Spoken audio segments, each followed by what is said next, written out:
Edouard Dimle jox dugg si na ndeysaan Edouard Dimle jox a ngi noonu yore may Sénégal waaw ndeysaan yore leket ak Seexum Tiir aha moo yore may bu vert bi noonu waaye Mbalka Maak a ngi noonu liwi coor ndeysaan ñu naan ko o jëmandun moo yore ndeysaan sëru rabal bi sër bu bula bi aha waaye gong leen koy mu nga noonu masqué bu ci ginnaaw waaw ndeysaan sànq bi ma demee gis naa fa ongot Fadiouth mafia baa ngi noonu ndeysaan ça c'est l'équipe type de 1000 francs à Gomis ndeysaan l'équipe mystique aha ndeysaan ñu nga noonu dugg si nañ te ñoom dafa mel ni yére yi ñuy soloon rek la ñuy solaat ndeysaan daanaka loolu la ñuy sol rek Dimle ngi noonu yore blouson bi ndeysaan yore leket leket baa ngi noonu ndeysaan ma ngay wis loolu daa mel ni xorom la ndeysaan waaye Seexum Tiir bi ñëw na ndeysaan Seexum Tiir nag su ma juumul bu dee liñ ma ci wax waaw luy dindi takk la maanaam luy toj galaaj suba moom lañ koy defar mbër dëgg la suba moo tax gars yi dañuy bàyyi bam leer leen ne tey bëre rek a des ñu defar ko mbër bi fekk lépp luñ defoon si yaram bi muy ñaawteef wala ay sëfak yooyu mën na toj waaye liwi coor a ngi noonu Mbalka Maak ndeysaan gars yaa ngi noonu liwi coor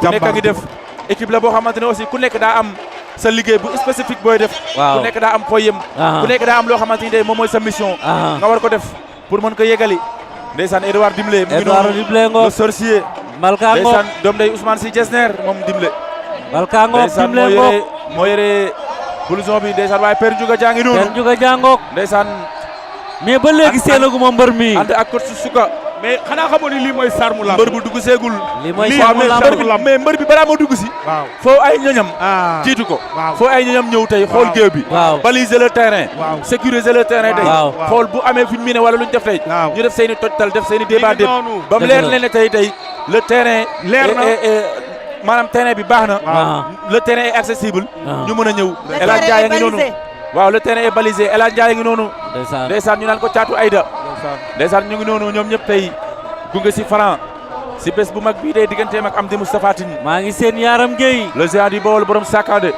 waaw grand Yaram fekk naa ko fa Mbalka ngi noonu ndeysaan Yaram badaa yamba tàng kii mooy Franc Ñoojoor Émile François Gomes lañ ko tuddee ndeysaan mu nga noonu ànd ak ki nga xamante ni Mamadou Ndiol bu sana bu Sewal Émile François Gomes waaye gisaguma ko moom Franc gisaguma ko moom njaago bi mbëru Mansour Kane bi gisaguma ko ndeysaan Dimle ngi noonu di jaabante Dimle ngi noonu Boucar Ndour bés bi du yomb de déedéet waaye li nag dafa am beneen guerre bu ne si biir muy guerre des préparateurs mystiques muy ñoom Émile muy ñoom Dimle waaw ñoom Mbalka Maak waaw ak Mol 1 loolu nag naroon nag kalaate waaye man mii maa si dox tànk jàmm ak ay kilifa ndeysaan ku si mel ni Maadou Jon borom njeeje dox si ay tànk jàmm tey waaye naroon na jur jëye parce que ñaari camps yi demoon nañ bay tëkkuwante ay sortie médiatique naroon na si am leneen ak leneen naroon na si am waaye nag y a eu plus de peur que de mal ñu dox si ay tànk jàmm xamal leen ne lii lamb la sport la te day jeex na rafet rek ndax nettali baa tax mais Boucar est-ce que ñaa bu ñu nekkee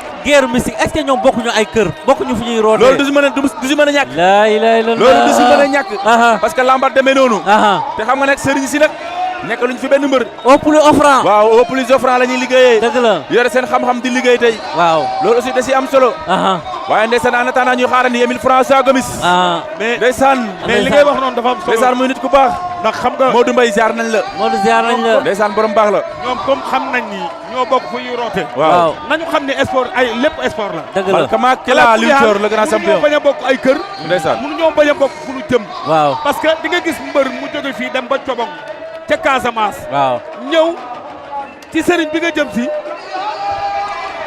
kii bi dem na ndeysaan Dame Sène a ngi noonu ñëw ci sëriñ bi nga waaye Mbalka Maak luy coor wàññil ñu retour bu tuuti bala nga bënn suñu nopp yi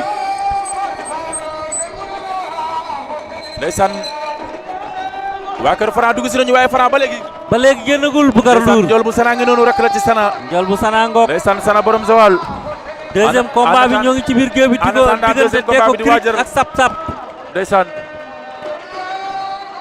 Deko Krik Ibulaay ngoog taxaw ndeysaan yor butéelam ndeysaan Ibulaay tey bi bés tey bi combat tey bi takkusaan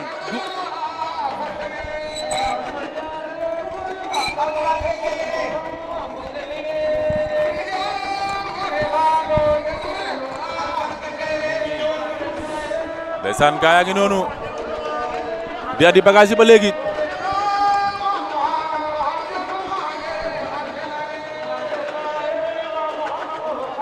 ndeysaan waaye cumukaayu Petit Bou Siteu ngi noonu.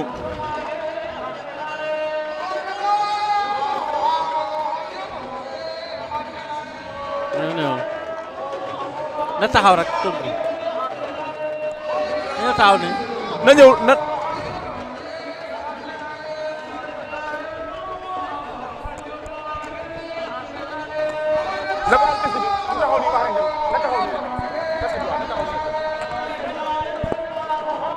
da ngay taxaw nii rek. kay taxaw nii donc vainqueur bi ñëw na Boucar. waaw vainqueur bi ñëw na. Cuuj le vainqueur du combat de la première journée si premier combat bi. kay taxaw nii Cuuj moo daan fils de Sadio 2. ayca Boucar ma bàyyi la fils de. mbër ziar nañ la. delloo ziar. tur bi naka la. Cuuj. Cuuj. waaw. yow yaa jógee écurie Jali Birama Thior. non non Grand Dakar. Grand Dakar. waaw Grand Dakar mbooloo. waaw. waaw bi mooy sa ñaata combat. bi mooy sama 5e combat. 5e combat. oui. ñaata victoire. 5 victoire. ah bon. waaw. 5 combats 5 victoire. waaw.